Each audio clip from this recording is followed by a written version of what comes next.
Just a quick update, I've got two vehicles here that are looking to break the 150 mile an hour barrier, and I don't really know what I'm doing. So we're either going to go fast or we're going to crash trying. Today is an update. Let me tell you what I've been up to.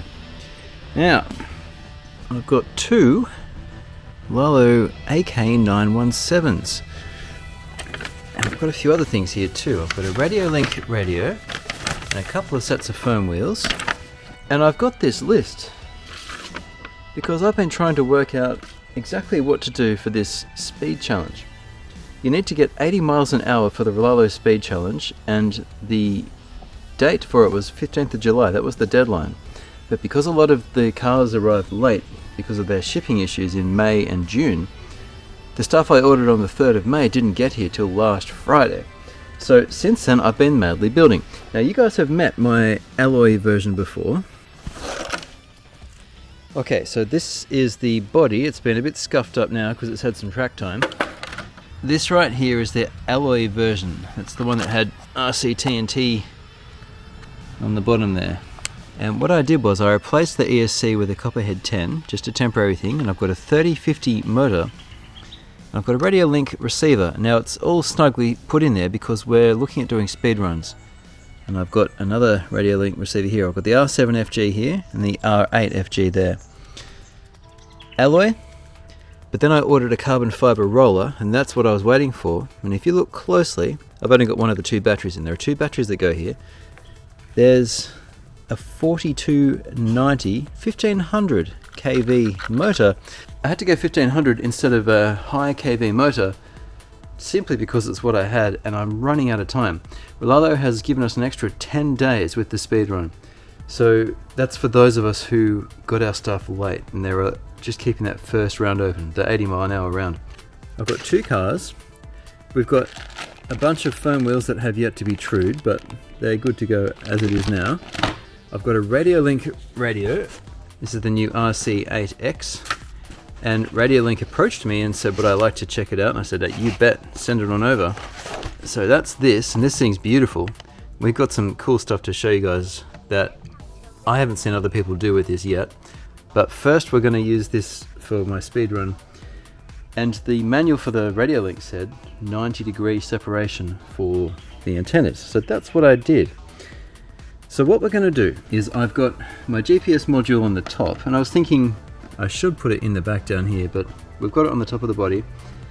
I've put a bit of tape around it just to help with aerodynamics, but that's that. And I've put these bat wings on the side that Rlaarlo supplied me with, but today I've also just put an aluminium cross brace to stabilize the whole thing. And the body also gets stabilized further underneath here. And it's the same stuff that holds my batteries down. So I've got two cars. One is kind of your more typical speedrun affair with a 3050 motor. We've got 52 to 40 gearing.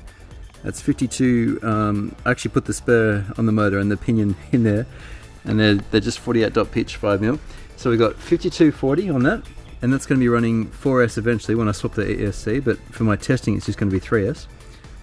And then I've got an 8S system, which is just bananas, and this is not conventional. Now if you want to know how to do proper speed runs, Raz Schifrin is a great guy to check out.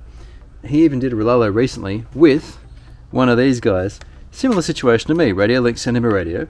He had some issues though, and I've got the newer firmware version, and I've got a different antenna setup. He had his antennas coming up just straight. I've got mine on the 90, well, it's roughly 90 degrees. They say 600 meters range, and if I'm roughly in the middle in a 1 kilometer stretch, that's only 500 each way, and you know, I might only need 400 each way, so there's that.